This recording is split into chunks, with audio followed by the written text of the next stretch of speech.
Donc, on commence avec un peu juste sur le char, puis sur moi-même. On va passer une introduction, puis je vais présenter un peu le programme de recherche, la gouvernance de la chaire, les événements de mobilisation des connaissances. On va prendre une petite pause après ça, puis après, on va aller un peu plus en détail sur les projets de recherche en cours, puis conclure. Alors, on commence avec c'est quoi la décarbonisation? Mais la décarbonisation, consiste à reconfigurer les systèmes politiques, socio-économiques et techniques centrés sur les combustibles fossiles et la gestion non durable du territoire afin de réduire les émissions de gaz à effet de serre. Donc, c'est une question qui me passionne. Ça fait déjà quelques années que je travaille là-dessus. J'ai une maîtrise en sciences de l'environnement de l'UQAM, en fait. C'est ici où j'ai appris mon français. J'imagine que certains d'entre vous ont constaté que je suis anglophone, mais je travaille très bien en français. Par la suite, j'ai fait une maîtrise en politique de l'environnement à Oxford, en Angleterre.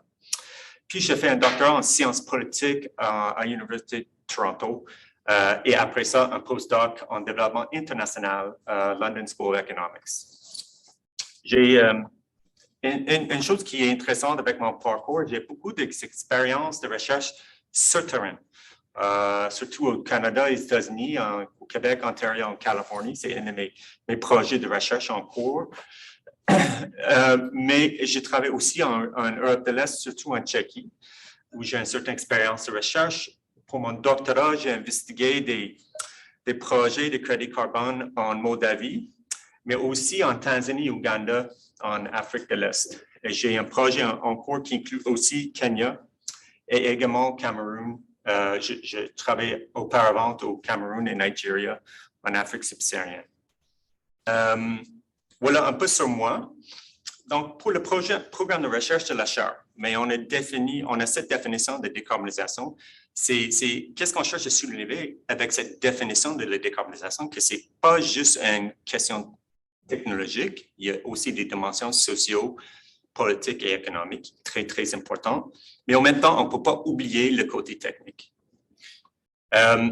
Donc, avec le chaire, on cherche à améliorer la compréhension des conditions socio-économiques et politiques favorisant les décarbonisations, tant dans les pays développés que dans ceux en développement, afin de catalyser la coopération mondiale sur les changements climatiques. Donc, c'est beaucoup, mais avec mon parcours, je pense que j'ai développé une certaine expertise sur les enjeux de décarbonisation dans les deux grands mondes développés et en voie de développement. Donc, on peut décomposer cet objectif dans 3 axes de recherche. Et le premier, c'est vraiment l'évaluation de l'efficacité des activités de décarbonisation. Est-ce que ces activités vont nous permettre de vraiment réduire les émissions de gaz à effet de serre? C'est surprenant, mais en politique publique et en sciences politiques, il y a très peu de recherche sur ces questions-là. On va cibler l'évaluation de l'efficacité dans les secteurs de l'énergie, des transports et d'affectation du territoire. Le deuxième axe de recherche, c'est l'analyse comparative de faisabilité politique. On va aller un peu plus en détail plus tard. Mais un autre enjeu, c'est un autre axe de recherche, le troisième, c'est la mesure du progrès de la coopération sur les changements climatiques. Donc, on veut savoir qu'est-ce qui fonctionne et c'est quoi l'impact de cette efficacité sur la coopération des changements climatiques au niveau mondial. Donc, quelques juste orientations, clarifications ontologiques. Si je parle d'ontologie, c'est quoi? C'est qu'est-ce qui m'intéresse? Quels sont les sujets de recherche? D'abord, ma définition d'activité de décarbonisation est très large. On peut inclure ici les interventions publiques et privées en matière de gouvernance climatique. Et on peut parler de politique publique, mais aussi la certification privée des chaînes d'approvisionnement, des supply chains. les instruments politiques comme le marché du carbone, les compensations de carbone, les mécanismes internationaux de financement du climat qui attirent de plus en plus d'intérêt. Puis, on va cibler ça, ces activités à plusieurs échelles, locales, régionales, infranationales, l'État de Californie, la province du Québec, nationale, nord-américaine, mondiale. Aussi, avec ces activités, on voit que certaines sont du secteur public et du secteur privé.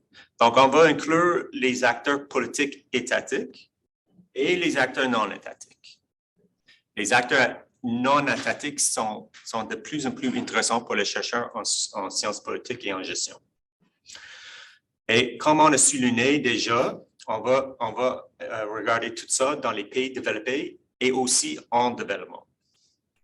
Il y a un grand défi ici, c'est parce que beaucoup de théories existantes pour la décarbonisation est dérivée des pays développés. Donc, je pense qu'on doit les transformer, on doit chercher à comprendre à quel point on peut transférer les théories déjà développées pour les pays très, très développés et les transférer vers les pays en voie de développement. Donc, c'est un défi. Puis, pour les facteurs politiques, je m'engage toujours sur les facteurs politiques multiples comme les idées, les intérêts et les institutions. Pourquoi tout ça c'est important? Ça nous donne des orientations.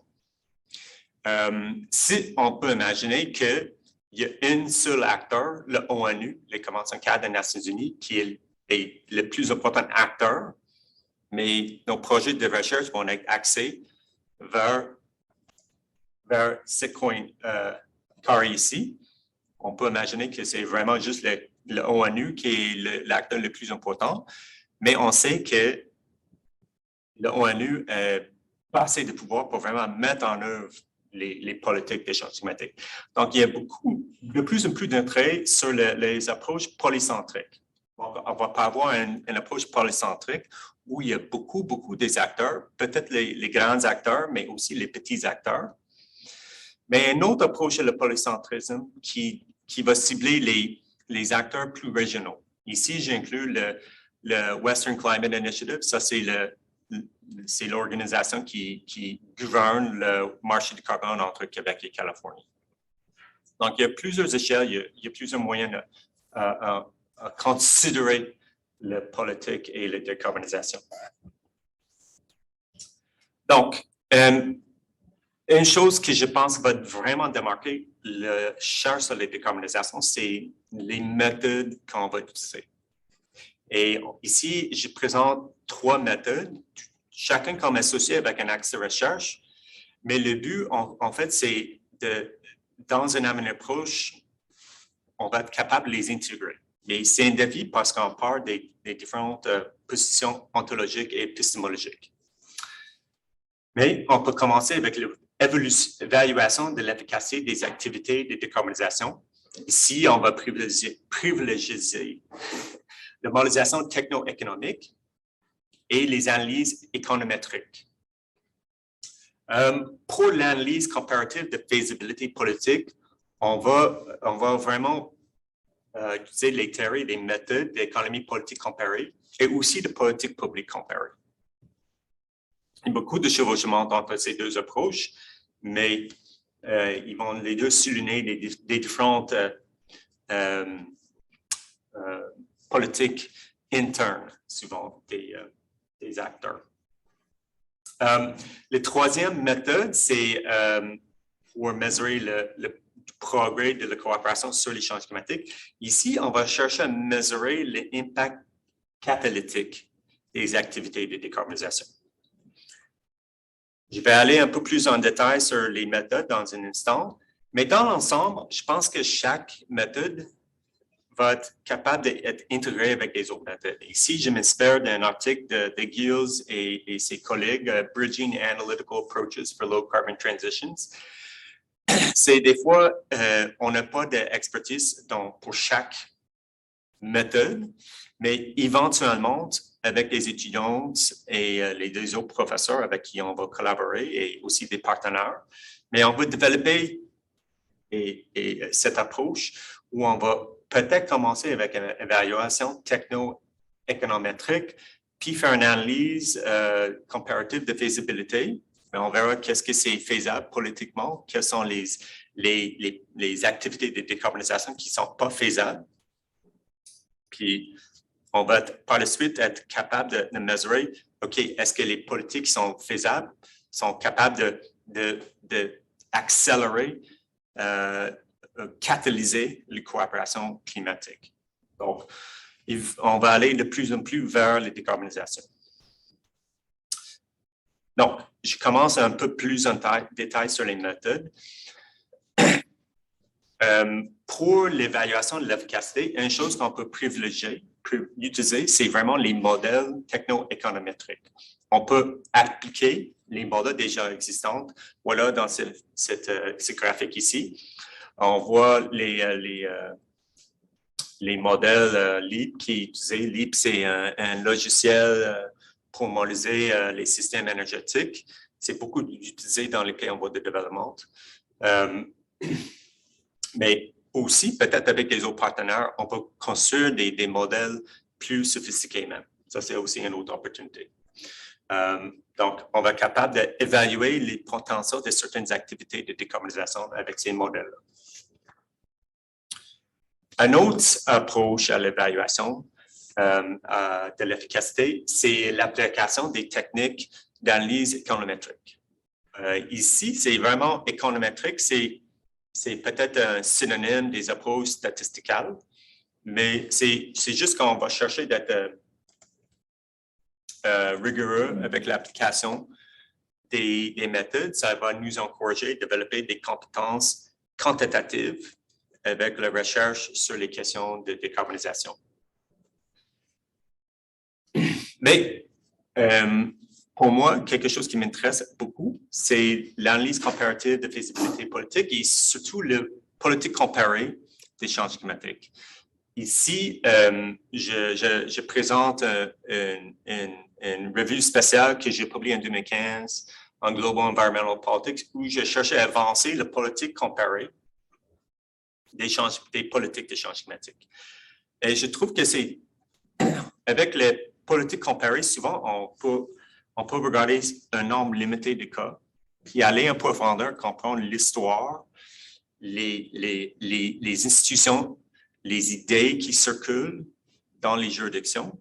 La semaine passée, j'ai présenté un article, un document ou un résumé, l'histoire, les idées entourant les questions d'énergie au Kenya, en Tanzanie et en Ouganda.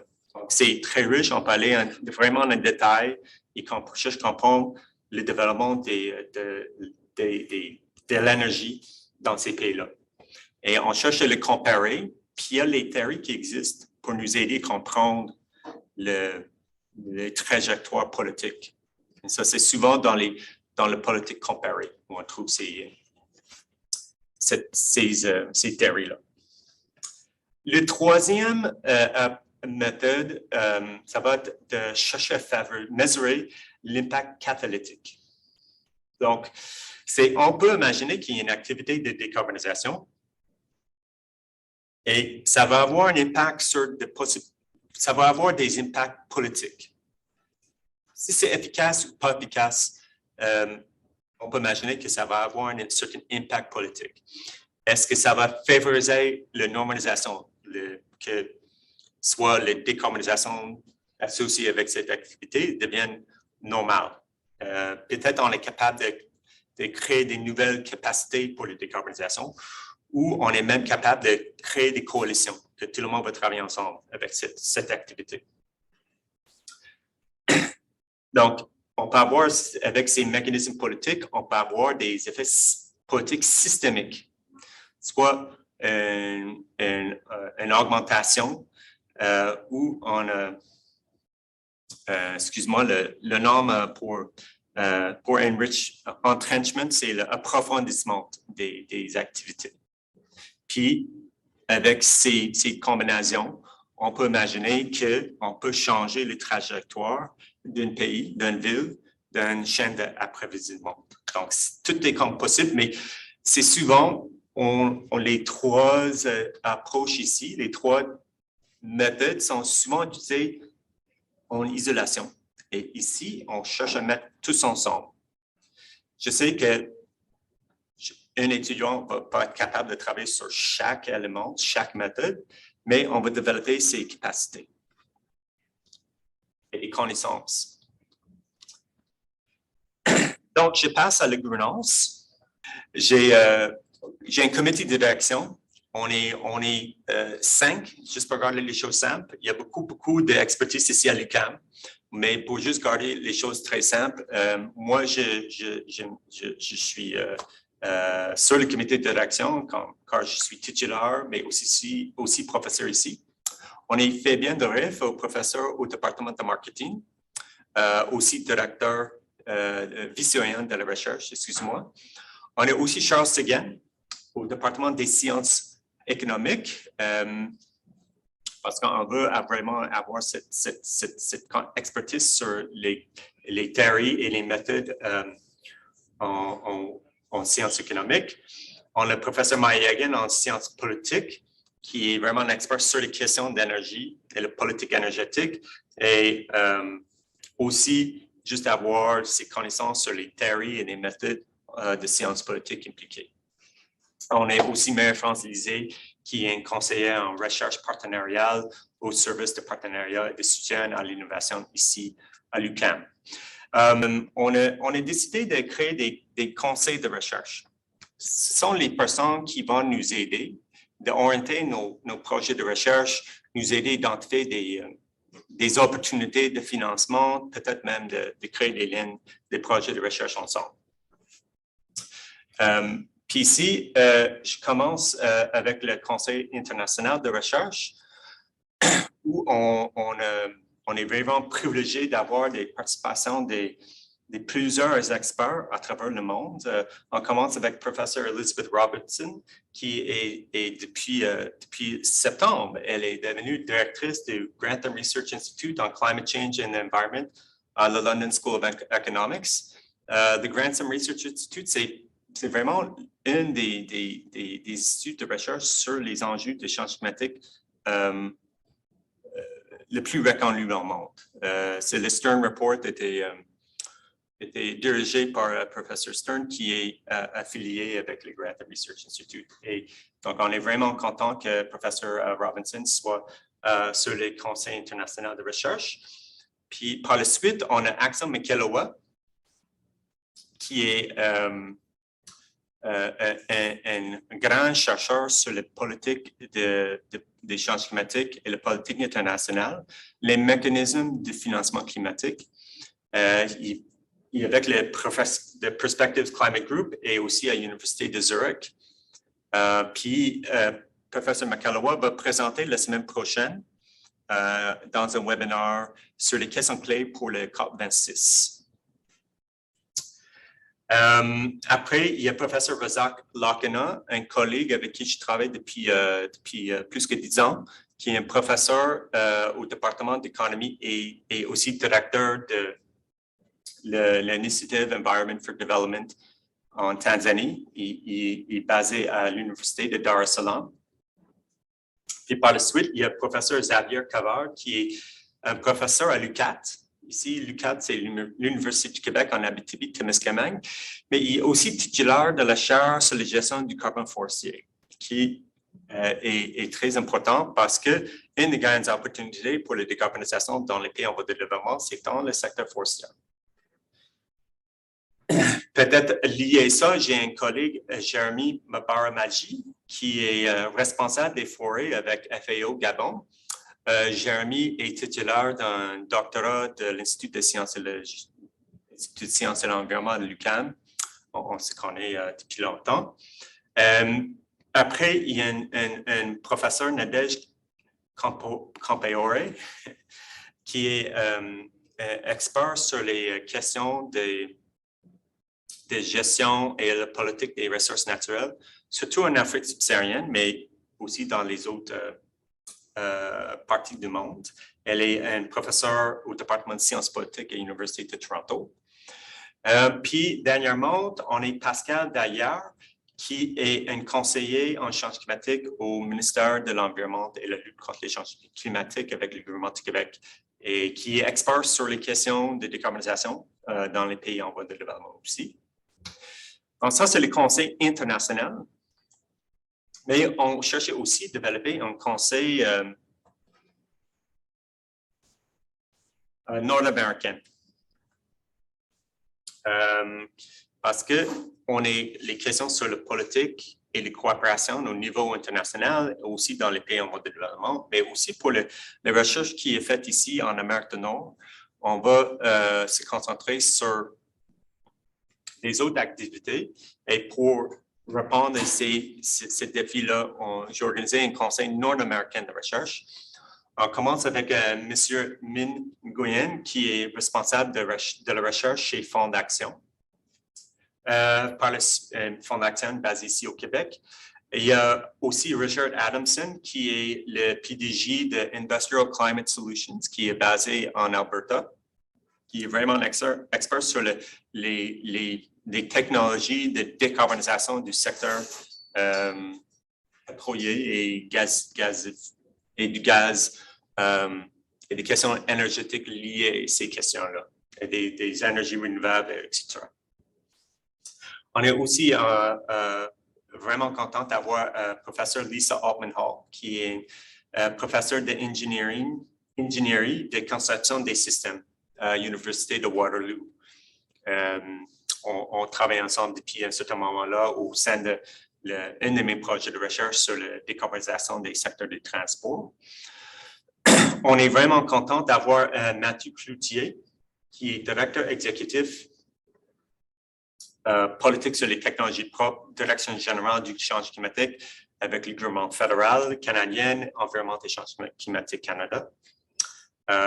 Donc, on est vraiment enchanté qu'il soit parmi nous. Aussi, on a Louis Fulton, qui est le directeur of Sustainable Transportation Energy Pathways à l'Institute of Transportation Studies at UC Davis. Lou est reconnu comme un des experts mondiaux sur les questions de transport, la décarbonisation des secteurs de transport.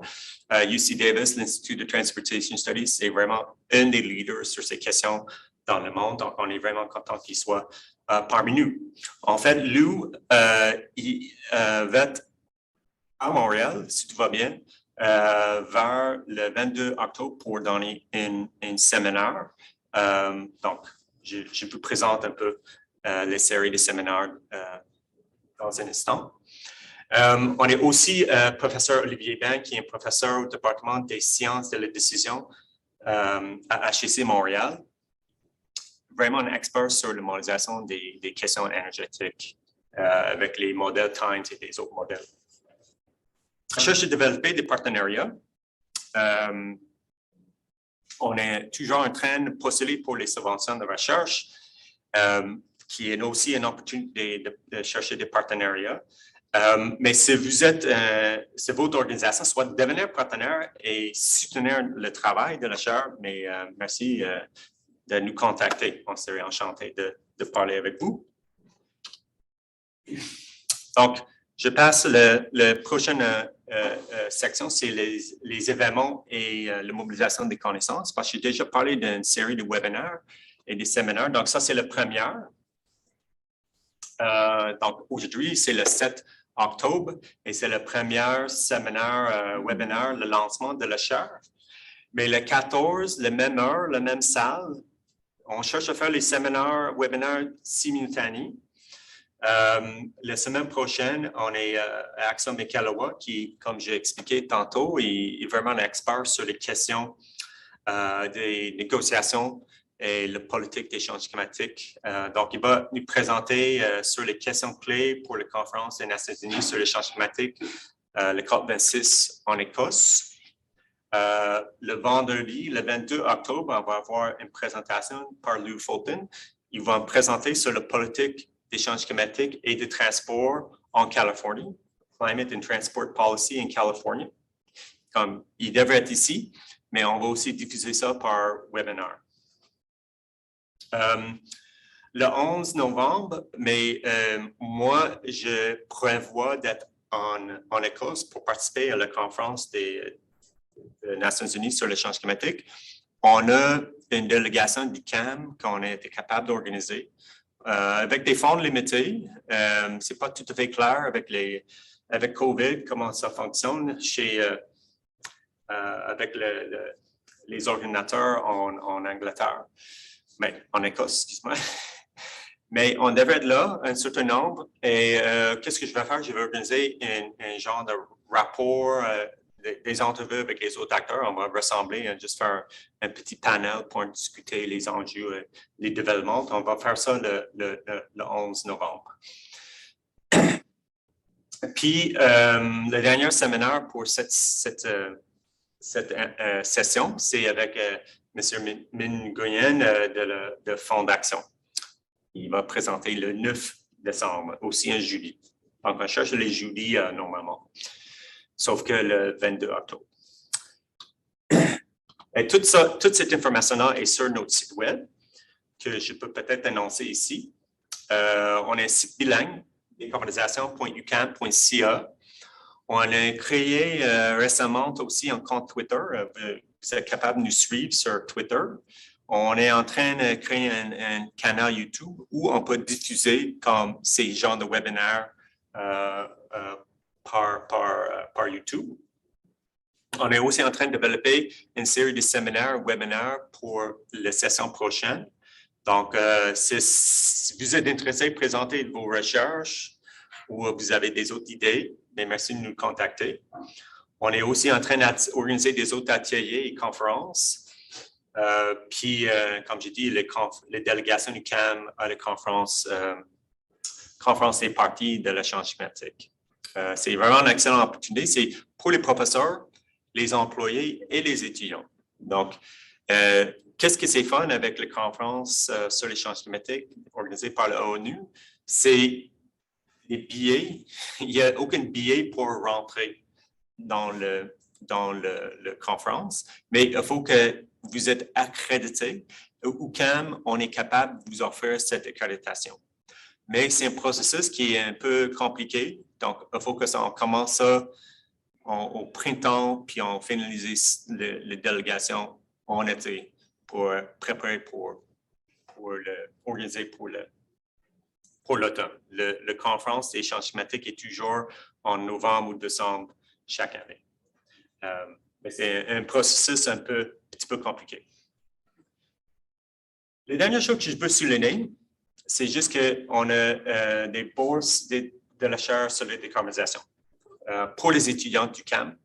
Les étudiants de deuxième ou troisième cycle en gestion, sciences politiques, économie ou sciences de l'environnement. On a une préférence pour les projets de la chaire. Je vais vous présenter un peu plus de détails des projets de la chaire dans un instant. Mais si vous êtes un étudiant ici à l'UQAM et ça vous intéresse de participer dans ces concours, mais on a fixé une date limite le 25 octobre. Puis, merci de nous envoyer ton curriculum vitae, une lettre de motivation, relevé de notes, à notre adresse de courriel décarbonisation@ucam.ca. Donc, on va prendre une décision, le comité de direction, on va les regarder, puis on va prendre des décisions. Donc, on a des projets en cours. On a les projets du JCCTRP, qui est un acronyme qui veut décrire le partenaire de recherche conjointe sur le climat et les transports. C'est le Joint Clean Climate Transport Research Partnership en anglais. On a aussi quelques autres projets, transition énergétique en Afrique de l'Est, évolution de coopération en matière de changement climatique et aussi l'efficacité des instruments de financement climatique et la conférence des Nations Unies dont j'ai déjà parlé. Mais je vais souligner le JCCTRP, qui est son objectif est d'identifier les facteurs techniques, économiques et politiques qui conditionnent le potentiel des politiques relatives au climat et au transport efficaces sur le plan environnemental, efficient économiquement et politiquement viables et de comprendre leurs implications pour le change des droits d'émission. Donc, c'était une organisation, un partenariat qui existe depuis 2018, depuis 2017, qui inclut les chercheurs et des organisations du Québec, Californie, Ontario et Vermont. Des juridictions qui sont associées avec le WCI, le marché du carbone Québec-Californie, RGGI, Regional Greenhouse Gas Initiative, ça c'est une initiative dans le nord-est des États-Unis, puis aussi le TCI, qui est Transportation and Climate Initiative, où les États dans le nord-est des États-Unis pensent peut-être de mettre un prix sur le carbone dans le secteur des transports. C'est financé par le CRSH. Je veux dire qu'on a plusieurs projets. Avec cette subvention, on est quasiment terminé avec les projets. On a une opportunité pour un étudiant si un étudiant veut nous aider à interpréter, à analyser les résultats de modélisation des différentes combinaisons des tarifications carbone et des règlements flexibles dans le secteur des transports de l'Ontario ou du Québec. Ça, c'est un projet qu'on cherche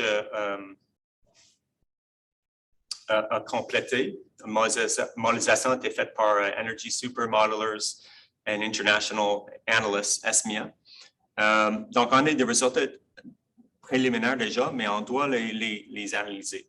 Donc, c'est peut-être une opportunité pour un étudiant, mais aussi pour nos collègues par Internet. On est aussi en train de chercher une subvention de partenariat pour élargir le JCC-TRP. Et on va organiser un atelier avec nos partenaires plus tard en novembre pour organiser une présentation, une soumission pour cette partenariat, cette grande subvention en février l'année prochaine. Mais c'est une grande subvention, donc on va préparer avec un atelier en novembre. Donc peut-être je vais vous contacter directement. Un autre projet de la chaire, c'est les transitions énergétiques en Afrique de l'Est. On a déjà complété la phase 1 où on est capable d'évaluer des capacités de modélisation énergétique parmi les acteurs étatiques et non étatiques en Tanzanie, Ouganda et Kenya. On a fait ça par sondage. Puis, on est à la phase 2. On va appliquer un modèle énergétique, LEAP, dont je parlais peut-être tantôt, pour comparer les transitions énergétiques en Tanzanie, Ouganda et au Kenya. On a aussi pour ce monde de phase 2, on est un opportunité étudiant parce qu'on a du financement et on cherche un étudiant pour nous aider avec la modélisation. Il faut souligner que le modèle LEAP n'est pas un modèle très, très sophistiqué parce qu'on sait qu'il y a des défis avec les données. Et donc, c'est un modèle que je trouve qui est accessible pour quelqu'un qui n'a pas beaucoup d'expérience avec un modèle. Je passe aussi à l'efficacité des instruments de financement climatique. J'ai un projet en cours avec des collègues aussi en Ouganda où on a évalué les projets de crédit carbone forestier en Ouganda. On est déjà en train d'analyser ces données-là parce qu'on a des données de 2009 puis aussi de 2019. Mais on a vraiment juste concentré sur un projet de crédit carbone et on va cibler. On a des données sur les autres projets de crédit carbone qu'on doit traiter. Donc, c'est une opportunité aussi pour un étudiant de nous aider à analyser les données. Donc, un autre projet, c'est nouveau. C'est mesurer l'évolution de coopération en matière de changement climatique. Donc, il y a des questions en politique, en sciences politiques sur les questions de réciprocité. Le Québec va chercher à réduire ses émissions.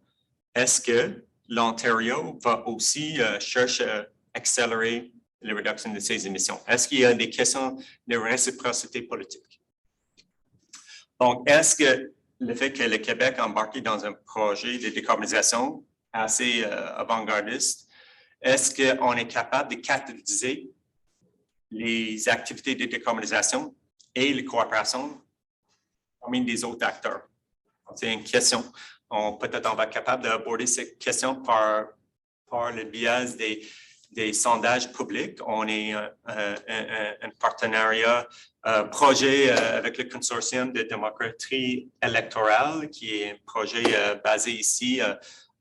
C'est un projet canadien, mais c'est dirigé par professeur Alison Harold, qui est en fait ici avec nous en salle. Donc, merci d'être avec nous. Donc, on est toujours en train de formaliser ce projet-là, mais la recherche en opinion publique est vraiment quelque chose qui est très intéressant. Et on va faire des sondages d'opinion publique au Québec et peut-être dans les autres provinces canadiennes, ou peut-être on peut même oser imaginer faire la recherche aux États-Unis aussi. J'ai déjà parlé d'un autre projet qui est la conférence des Nations Unies sur le changement climatique. Le CHAR va chercher à appuyer une étudiante du CAM à assister. On a aidé l'UQAM à rétablir son statut d'observation officielle du CAM. Ça permet les étudiants d'organiser des délégations officielles. Avec ce statut-là, vous pouvez rentrer et assister à la conférence. Donc, il y a toujours les questions de financement pour les billets d'avion et les hôtels. Mais le grand avantage, c'est une conférence je pense, de conférence en Angleterre, en Glasgow. On imagine 30 000 participants. Donc, c'est des conférences mondiales qui sont vraiment une excellente opportunité pour faire du réseautage et de présenter des recherches. Moi, dans le passé, j'ai organisé des événements parallèles, les conférences en 2018-2019 avec des autres partenaires. Et je sais qu'on va avoir cette opportunité d'organiser des événements pour faire rayonner la recherche de la chaire et aussi de l'UQAM. Donc, c'est tout ce que j'ai préparé pour aujourd'hui. Merci pour votre collaboration. Donc, merci beaucoup.